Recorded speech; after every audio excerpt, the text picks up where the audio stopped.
Item ಯಾವುದೇ ಇರಲಿ try ಮಾಡಿ ಆಚಿ ಚಿಕನ್ ಮಸಾಲಾ. ಡಿಕೆ ಶಿವಕುಮಾರ್ ಅವರ ಕೈ ಸೇರಿದೆ ನೂತನ ಸಚಿವರ ಪಟ್ಟಿ. ಹೈಕಮಾಂಡ್ ಫೈನಲ್ ಮಾಡಿರುವಂತಹ ನೂತನ ಸಚಿವರ ಪಟ್ಟಿಯಲ್ಲಿ ಯಾರ್ಯಾರ ಹೆಸರಿದೆ ಅನ್ನೋದು ಈಗಿರುವಂತಹ ಕುತೂಹಲ. ಲೋಕಭವನಕ್ಕೆ ಪಟ್ಟಿಯನ್ನ ಡಿಕೆ ಶಿವಕುಮಾರ್ ಅವರು ಪ್ರಮಾಣ ವಚನಕ್ಕೂ ಮೊದಲು ರವಾನಿಸಬೇಕಾಗುತ್ತೆ. ಡಿಕೆ ಶಿವಕುಮಾರ್ ಜೊತೆಗೆ ಪ್ರಮಾಣ ವಚನವನ್ನು 14 ಜನ ಶಾಸಕರು ಸಚಿವರಾಗಿ ಇವತ್ತು ಸ್ವೀಕರಿಸ್ತಾರೆ.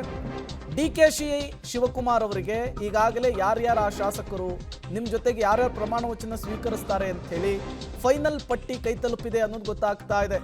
ಡಿಕೆ ಶಿವಕುಮಾರ್ ಅವರು ಆ ಸಸ್ಪೆನ್ಸ್ ಅನ್ನ ರಿವೀಲ್ ಮಾಡೋದಕ್ಕೆ ಬಿಡ್ತಾ ಇಲ್ಲ, ಹಾಗೇನೆ ಕಂಟಿನ್ಯೂ ಮಾಡ್ತಾ ಇದ್ದಾರೆ. ಪ್ರತಿಯೊಬ್ಬರಿಗೂ ಖುದ್ದಾಗಿ ಡಿಕೆ ಶಿವಕುಮಾರ್ ಅವರೇ ಕರೆ ಮಾಡ್ತಾ ಇದ್ದಾರೆ ಅನ್ನೋದು ಗೊತ್ತಾಗ್ತಾ ಇದೆ. ಕಂಗ್ರ್ಯಾಚುಲೇಷನ್ಸ್ ಅನ್ನ ಹೇಳ್ತಾ ಇದ್ದಾರಂತೆ, ಪ್ರಮಾಣ ವಚನಕ್ಕೆ ಸಿದ್ಧರಾಗಿ ಅಂತ ಹೇಳ್ತಿದ್ದಾರಂತೆ. ಕೊನೆಯವರೆಗೂ ಸಚಿವ ಸ್ಥಾನವನ್ನ ನೀವು ಅಲಂಕರಿಸ್ತಾ ಇದ್ದೀರಿ ಅನ್ನುವ ವಿಚಾರಕ್ಕೆ ಸಂಬಂಧಪಟ್ಟಂತೆ ಮಾಹಿತಿಯನ್ನು ಬಿಟ್ಕೊಡ್ಬೇಡಿ ಅಂತ ಹೇಳ್ತಿದ್ದಾರಂತೆ. ಹಾಗಾಗಿ ಬಹುತೇಕರು ನಮಗೆ ಕರೆ ಬಂದಿಲ್ಲ, ನಮಗಿನ್ನೂ ಮಾಹಿತಿ ಇಲ್ಲ ಅನ್ನುವಂತಹ ಹೇಳಿಕೆಯನ್ನೇ ಕೊಡ್ತಾ ಇದ್ದಾರೆ. ಈಗ ಕೃಷ್ಣ ಬೈರೇಗೌಡರು ಕೂಡ ಅದೇ ರೀತಿಯ ಅರ್ಥದಲ್ಲಿಯೇ ಮಾತನಾಡಿದ್ದಾರೆ.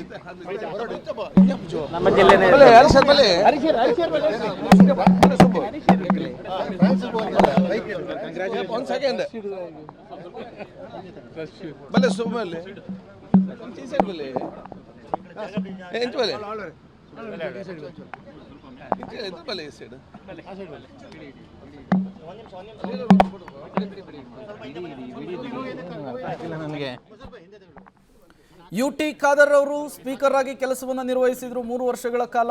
ಕೆಲವೇ ಕ್ಷಣಗಳಲ್ಲಿ ಅವರು ಸ್ಪೀಕರ್ ಸ್ಥಾನಕ್ಕೆ ರಾಜೀನಾಮೆಯನ್ನು ಕೊಡ್ತಾರೆ ಎನ್ನುವಂತಹ ಮಾಹಿತಿ ಇದೆ. ಏಕೆಂದ್ರೆ ಅವರು ಕೂಡ ಡಿಕೆ ಶಿವಕುಮಾರ್ ಅವರ ಕ್ಯಾಬಿನೆಟ್ನಲ್ಲಿ ಸಚಿವರಾಗಿ ಇವತ್ತು ಪ್ರಮಾಣ ವಚನವನ್ನು ಸ್ವೀಕರಿಸ್ತಾರೆ ಅನ್ನುವಂತಹ ಮಾಹಿತಿ ಇರುವಂಥದ್ದು. ನಾನೀಗ ಕೂಡ ಸ್ಪೀಕರ್ ಆಗಿದ್ದೇನೆ, ಕರೆ ಕೂಡ ಬರಲಿಲ್ಲ. ನಾನು ಶಾಸಕರ ಭವನಕ್ಕೆ ಈಗಾಗಲೇ ನಾವು ಹಿಂದೆ, ಯಾಕೆಂದರೆ ನಮ್ಮದು 15 ವರ್ಷ ಆದಂಥ 10 ವೆಹಿಕಲ್ ಇತ್ತು.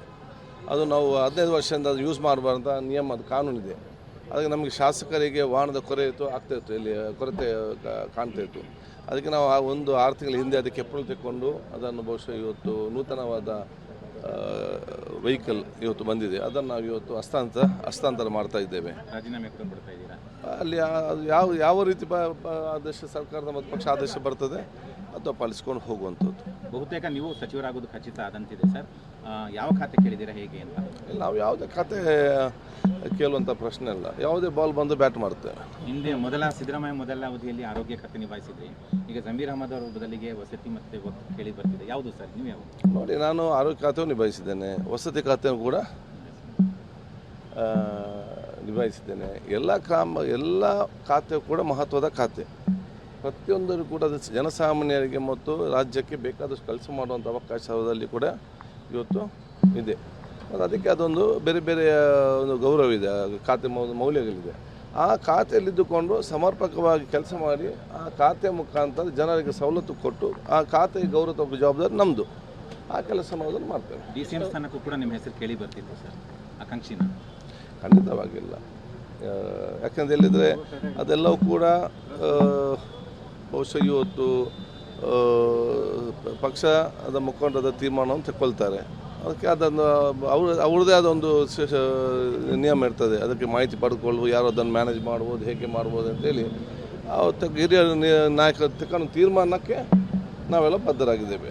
ನಮ್ಮ ಕ್ಷೇತ್ರ ಯಾವುದೇ ಸ್ಥಾನಕ್ಕೆ ಹೋದರೂ ಕೂಡ ಮತ್ತು ಇಲ್ಲದಿದ್ದರೂ ಕೂಡ ನಮ್ಮ ಕ್ಷೇತ್ರ ಕಾರ್ಯಕರ್ತರು ಮತ್ತು ಮತದಾರರು, ನಮ್ಮ ಜಿಲ್ಲೆ ಮತ್ತು ಪಕ್ಷದ ನಮ್ಮೆಲ್ಲ ಮುಖಂಡರು ಮತ್ತು ನಮ್ಮ ಮನೆ ತಂದೆ ತಾಯಂದಿರ ಹಿರಿಯರು ಮತ್ತು ನಮ್ಮ ರಾಷ್ಟ್ರ ನಾಯಕರು, ರಾಜ್ಯ ನಾಯಕರು, ಇವರೆಲ್ಲ ಸಾಕ ಮುಖಾಂತರ ನಾವು ಮುಂದೆ ಹೋಗುವಂಥ. ಖಂಡಿತವಾಗಿಯೂ ಪಕ್ಷ ಮತ್ತು ನಾಯಕರು ಯಾವ ಜವಾಬ್ದಾರಿ ಕೊಡ್ತಾರೆ, ಹಿಂದೆ ಕೊಟ್ಟಿದ್ದಾರೆ, ಅದನ್ನೆಲ್ಲ ಕೂಡ ನಾನು ನಿಮ್ಮೆಲ್ಲ ಸಲೋಚನೆ ಮೇಲೆ ಅದನ್ನು ನಿಭಾಯಿಸ್ತೇನೆ. ಮುಂದೆ ಕೊಟ್ಟರು ಕೂಡ ಅದಕ್ಕೆ ಸಮರ್ಪಕವಾಗಿ ಖಂಡಿತವಾಗಿ ನಿಭಾಯಿಸಲಿಕ್ಕೆ ನನ್ನ ಪ್ರಾಮಾಣಿಕದ ಎಲ್ಲ ಪ್ರಯತ್ನವನ್ನು ಮಾಡ್ತೇನೆ. ಸಚಿವರಾಗಿ ಹೋದರೆ ವಿಧಾನಸಭೆ ಸಚಿವಾಲಯನ ಮಿಸ್ ಮಾಡ್ಕೊಳ್ಳೋದಿಲ್ಲ? ಯಾವುದು ವಿಧಾನಸಭೆ ಸಚಿವಾಲಯನ ಮಿಸ್? ಇಲ್ಲ, ಬಹುಶಃ 3 ವರ್ಷದ ಒಂದು ಆತ್ಮೀಯವಾದ ಒಂದು ಸಂಬಂಧ, ಪ್ರತಿಯೊಂದು ವಿಚಾರದಲ್ಲಿ ಚರ್ಚೆ ಮತ್ತು ನಾವೊಂದು ಟೀಮ್ ವರ್ಕ್ ಆಗಿ, ನಾನು ಅಧಿಕಾರಿಗಳು ಮತ್ತು ಜನಪದಿ ಅಂತ ನಾನು ಎಲ್ಲಿ ಕೂಡ ಭೇದ ಭಾವ ಇರಲಿಲ್ಲ. ಅಧಿಕಾರಿಗೆ ಮತ್ತು ಜನತೆ ಬಂದು ಟೀಮ್ ವರ್ಕ್ ಆಗಿ ನಾವು ಸರ್ವರಿಗೆ ಕೆಲಸ ಮಾಡಬೇಕು. ಅದನ್ನು 3 ವರ್ಷ ನಾವು ಇದು ಮಾಡಿಕೊಂಡು ಬಂದಿದ್ದೇವೆ. ಈಗ ಒಂದು ಡಿಟ್ಯಾಚ್ ಆಗೋದು ನಮಗೆ ಸ್ವಲ್ಪ ಸ್ವಾಭಾವಿಕ ಒಂದು ಬೇಸರ ಇದ್ದೇ ಇರ್ತದೆ. ಆದರೆ ನನಗೆ ಅದಕ್ಕಿಂತ ಜಾಸ್ತಿ ಯಾವಾಗಾಯ್ತು ಅಂತ ಹೇಳಿದರೆ, ನಾನು ಸ್ಪೀಕರ್ ಆಗಿದ್ದಾಗ ನಾನು ಪಕ್ಷದಿಂದ ನನ್ನ ಡಿಟ್ಯಾಚ್ ಮಾಡುವುದಾಗ ಅದು ನನಗೆ ಜಾಸ್ತಿ ಬೇಸರ. ಇದಕ್ಕೆ ನಾನು ಸಣ್ಣದಿಂದಲೂ ಕೂಡ ಪ್ರತಿಯೊಂದು ಬೈ ಎಲೆಕ್ಷನ್ ಇರಲಿ, ಅಲ್ಲಿ ಕಾರ್ಯಕ್ರಮ ಇರಲಿ, ಪ್ರತಿ ವಾರಕ್ಕೊಂದು ಪ್ರೆಸ್ ಕಾನ್ಫರೆನ್ಸ್ ಇರಲಿ, ಇದು ಆ ಒಂದು ವಿಚಾರ ನಾನಿದ್ದೆ. ಸಡನ್ನಾಗಿ ನನಗೆ ಯಾವುದೇ ಕಾರ್ಯಕ್ರಮ ಹೋಗ್ಲಿಕ್ಕಾಗೋದಿಲ್ಲ, ಕಿತ್ತೂರಿಗೆ ಹೋಗ್ಲಿಕ್ಕಾಗೋದಿಲ್ಲ, ನಾಯಕರನ್ನು ಭೇಟಿ ಆಗಲಿಕ್ಕಿಲ್ಲ. ಆಗ ಸ್ವಲ್ಪ ಒಂದು ನನಗೆ ಒಂದು ಬೇಸರ ಇತ್ತು. ಆದ ಕಾರಣ ಈಗ ಎಲ್ಲಕ್ಕಿಂತಲೂ ಮತ್ತೆ ಕಾಂಗ್ರೆಸ್ ಆಫೀಸ್ ಹೊಲೆಗೆ ಹೋಗುವಂಥ ಇದು ಯು ಟಿ ಖಾದರ್ ಅವರ ಮಾತು. ಬಹುತೇಕ ಸಚಿವರಾಗ್ತಾ ಇರೋದನ್ನು ಒಪ್ಪಿಕೊಂಡಿದ್ದಾರೆ ಯು ಟಿ ಖಾದರ್ ಅವರು. ಡಿಕೆ ಸಂಪುಟದಲ್ಲಿ ಯು ಟಿ ಖಾದರ್ಗೆ ಸ್ಥಾನ ಸಿಕ್ಕಿದೆ. ಇವತ್ತು ಪ್ರಮಾಣ ವಚನವನ್ನು ಸ್ವೀಕರಿಸ್ತಾರೆ. ಯಾವ ಖಾತೆಯನ್ನು ಕೊಟ್ಟರೂ ಕೂಡ ಸಮರ್ಥವಾಗಿ ನಿರ್ವಹಿಸ್ತೇನೆ, ನಿಭಾಯಿಸ್ತೇನೆ ಅನ್ನುವಂತಹ ಮಾತುಗಳನ್ನಾಡಿದರು. ಈವರೆಗೂ ನನ್ನ ಕರೆ ಬಂದಿಲ್ಲ ಅಂಥೇಳಿ ಎಲ್ಲರೂ ಕೂಡ ಹೇಳ್ತಾ ಇದ್ದಾರೆ. ಯು ಟಿ ಖಾದರ್ ಕೂಡ ಅದೇ ರೀತಿಯಲ್ಲಿಯೇ ಹೇಳಿಕೆ ಕೊಟ್ಟಿದ್ದಾರೆ. ಕೊಡುವ ಖಾತೆಯನ್ನು ಅತ್ಯಂತ ನಿಷ್ಠೆಯಿಂದ ನಿಭಾಯಿಸ್ತೇನೆ ಅನ್ನುವಂತಹ ಮಾತುಗಳನ್ನು ಆಡಿರುವಂತಹದ್ದು ಯು ಟಿ ಖಾದರ್ ಅವರು 3 ವರ್ಷಗಳಿಂದ ಮಾಡ್ತೇವೆ. ನೀವು ಬೇಡಿಕೆ ಇಟ್ಟಿದ್ರಿ ನನಗೆ ಸಚಿವರಾಗಿ ಮಾಡಿ ಅನ್ನುವಂಥ ಬೇಡಿಕೆಗೆ ಹೈಕಮಾಂಡಿಗೆ ಮನ್ನಣೆ ಕೊಟ್ಟಿದೆ, ಖಚಿತತೆ ಆಗಿದೆ, ಇನ್ನು ಕರೆ ಬರೋದನ್ನು ಬಾಕಿ. ನೋಡಿ, ಅಂಥ ಯಾವುದೇ ಬೇಡಿಕೆ ಕೂಡ ನಾವು ಇಡಲಿಕ್ಕೆ ಹೋಗುವುದಿಲ್ಲ. ನಾವು ಬೇಡಿಕೆ ಇಟ್ಟ ತಕ್ಷಣ ಪಕ್ಷ ಹೈಕಮಾಂಡ್ ಮಾಡೋದು ಕೂಡ ಇಲ್ಲ. ಅವರದೇ ಆದ ಪಕ್ಷದ ಹೈಕಮಾಂಡ್ ನಾಯಕರಿಗೆ ಅವರದೊಂದು ಸಿಸ್ಟಮ್ ಇದೆ, ಹೇಗೆ ಮಾಡಬೇಕು, ಏನು ಮಾಡಬೇಕು, ಯಾವ ರೀತಿ ಕೊಡಬೇಕು, ಅದಕ್ಕೆ ಅನುಗುಣವಾಗಿ ಕೂಡ ತೀರ್ಮಾನ ತಗೊಳ್ತಾರೆ. ಇದಕ್ಕೆ ಮತ್ತು ಯಾವುದೊಂದು ಸಂದರ್ಭದಲ್ಲಿ ಒಂದು ಸ್ಥಾನ ಇನ್ನೊಂದು ಸ್ಥಾನಕ್ಕೆ ಮೇಲೆ ಹೋಗುವಾಗ ಅದೆಲ್ಲ ಸಂತೋಷದನ್ನು ಪಡ್ತಾರೆ. ಯಾವ ಖಾತೆ ಕೊಟ್ಟರು ನಿಭಾಯಿಸ್ತೀರಾ? ನಿಮ್ಮ ಮನಸ್ಸಲ್ಲಿ ಯಾವ ಖಾತೆ ಇದೆ ಅಂತ, ಯಾವುದು ಯಾವ ಖಾತೆ ಕೊಡಬೇಕು ಅಂತ ನಿಮ್ಗೆ ಅನಿಸ್ತಾ ಇದೆ ಅಂತ? ಹಾಗೆ ನಾನು ಪಕ್ಷ ಇಲ್ಲೇ ತನಕ ಆಲೋಚನೆ ಮಾಡಲಿಲ್ಲ, ಸ್ವಲ್ಪ ಆಲೋಚನೆ ಮಾಡಿ ಮತ್ತೆ ಹೇಳ್ತೇನೆ.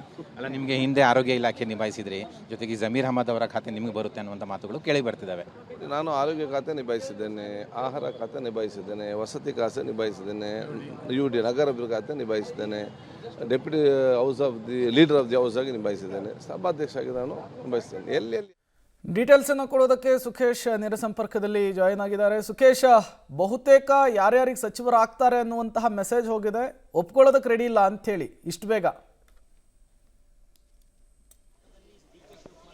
ಖಂಡಿತ ಹೌದು. ಕೆಲವರಿಗೆ ಬಂದಿದೆ ಅನ್ನೋದು ಕೆಲವರು ಒಪ್ಕೊಳ್ತಾ ಇದ್ದಾರೆ, ಇನ್ನು ಕೆಲವರು ಇನ್ನೂ ಕೂಡ ಖಚಿತ ಆಗಿಲ್ಲ ಅನ್ನುವಂಥ ಮಾತುಗಳನ್ನ ಹೇಳ್ತಾ ಇದ್ದಾರೆ. ಹಾಗಾಗಿ ಅಧಿಕೃತವಾಗಿ ಪಟ್ಟಿ ಬಹಿರಂಗವಾಗದ ಹಿನ್ನೆಲೆಯಲ್ಲಿ ಇಂಥವರೇ ಅನ್ನುವಂಥದ್ದು ಹೇಳಿದ್ರು ಕೂಡ ಒಂದಷ್ಟು ಮೂಲಗಳಿಂದ ಖಚಿತವಾದಂಥ ಪಟ್ಟಿ. ನಿನ್ನೆ ತಡರಾತ್ರಿಯಿಂದ ಒಂದು 10 ಹೆಸರುಗಳು ಗೊತ್ತಾಗಿತ್ತು. ಈಗ ಮತ್ತು 3-4 ಹೆಸರುಗಳು ಅದಕ್ಕೆ ಅಡಿಷನಲ್ ಆಗಿ ಸೇರ್ಪಡೆ ಆಗ್ತಾ ಇದೆ ಅನ್ನುವಂಥ ಮಾಹಿತಿ ಕೂಡ ಬರ್ತಾ ಇದೆ. ಇವು ಒಟ್ಟಾರೆ ಇವರೆಗೆ ಆಗಿರುವಂಥ ಬೆಳವಣಿಗೆ. ಅಧಿಕೃತವಾದ ಪಟ್ಟಿ ಬರುವಂಥದ್ದು ಅಥವಾ ರಾಜಭವನಕ್ಕೆ ರವಾನೆ ಆಗುವಂಥವರೆಗೂ ಕೂಡ ಅಧಿಕೃತವಾಗಿ ಹೇಳುವಂಥದ್ದು ಬಂದಿರುವ ಮಾಹಿತಿಯನ್ನು ಆಧರಿಸಿ ಹೇಳೋದಾದ್ರೆ ಈಗ 14+1 ಅನ್ನುವಂಥದ್ದು ಫಾರ್ಮುಲಾಕ್ಕೆ ರೆಡಿಯಾಗಿದ್ದಾರೆ ಅನ್ನುವಂಥದ್ದು. ನಿನ್ನೆ ರಾತ್ರಿ ಅವರಿಗೆ 10 ರಿಂದ 12 ಲೆಕ್ಕಾಚಾರ ಇತ್ತು. ತಡರಾತ್ರಿಯಲ್ಲಿ ಒಂದಷ್ಟು ಬೆಳವಣಿಗೆಗಳಾದಂತೆ ಕಾಣಿಸ್ತಾ ಇದೆ. ಅವೆಲ್ಲದರ ಪರಿಣಾಮವಾಗಿ ಈಗ 14+1 ಅನ್ನುವಂಥಕ್ಕೆ ಬಂದು ನಿಂತಿದೆ. ಈಗ ಯು ಟಿ ಖಾದರ್ ಸೇರಿದಂತೆ ಕೆಲವರು ಈಗ ನಮಗೆ ಅಧಿಕೃತ ಆಗಿದೆ ಅನ್ನುವಂಥದ್ದನ್ನ ಖಚಿತಪಡಿಸ್ತಾ ಇದ್ದಾರೆ. ಖಚಿತಪಡಿಸ್ತಾ ಇರುವಂಥದ್ದು ಕೂಡ ಒಂದು ಅಕೌಂಟಬಿಲಿಟಿ ಆದರೆ ಮತ್ತೆ ಕೆಲವರು ಇದುವರೆಗೂ ಖಚಿತಪಡಿಸದೇ ಇದ್ರು ಕೂಡ ಕೆಲವು ಹೆಸರುಗಳು ಬಹುತೇಕ ಅಂತಿಮವಾದಂತೆ ಕಾಣಿಸ್ತಾ ಇದೆ. ಪ್ರೇಮ್. ಓಕೆ ಸುಖೇಶ್, ಹಾಗೆ ಸಂಪರ್ಕದಲ್ಲಿರಿ, ಮತ್ತಷ್ಟು ಡೀಟೇಲ್ಸನ್ನು ನಿಮ್ಮಿಂದ ಪಡಿತಾ ಹೋಗ್ತೀವಿ. ಇದೇ ವಿಚಾರಕ್ಕೆ ಸಂಬಂಧಪಟ್ಟಂತೆ ಮತ್ತಷ್ಟು ಅಪ್ಡೇಟ್ಸ್ ಕೂಡ ಲಭ್ಯವಾಗ್ತಾ ಇದೆ. ಎಲ್ಲರಿಗೂ ಕೂಡ ಸ್ವತಃ DK ಶಿವಕುಮಾರ್ ಅವರೇ ಕರೆ ಮಾಡಿ ಮಾಹಿತಿಯನ್ನು ಕೊಡುವಂತಹ ಕೆಲಸವನ್ನು ಮಾಡ್ತಾ ಇದ್ದಾರೆ. ನಿನ್ನೆಯವರೆಗೂ ಕೂಡ 10 ರಿಂದ 11 ಲೆಕ್ಕ ಓಡ್ತಾ ಇತ್ತು. ಬಟ್ ಈಗ 14 ರಿಂದ 15 ಜನ ಇವತ್ತು ಪ್ರಮಾಣ ವಚನವನ್ನು ಸ್ವೀಕರಿಸುವಂತಹ ಸಾಧ್ಯತೆ ಇದೆ ಅನ್ನುವಂತಹ ಮಾಹಿತಿಗಳು ಮುನ್ನೆಲೆಗೆ ಬರ್ತಾ ಇದ್ದಾವೆ. ಬಹುತೇಕ ಎಲ್ಲರಿಗೂ ಕೂಡ ಹಿರಿಯರು ಅನ್ನೋದು ಗೊತ್ತಾಗ್ತಾ ಇದೆ. ಅನುಭವಿಗಳಿಗೆ ಮಣೆ ಹಾಕುವಂತಹ ಕೆಲಸವನ್ನು ವರಿಷ್ಠರು ಮಾಡಿದ್ದಾರೆ ಅನ್ನೋದು ಗೊತ್ತಾಗ್ತಾ ಇದೆ.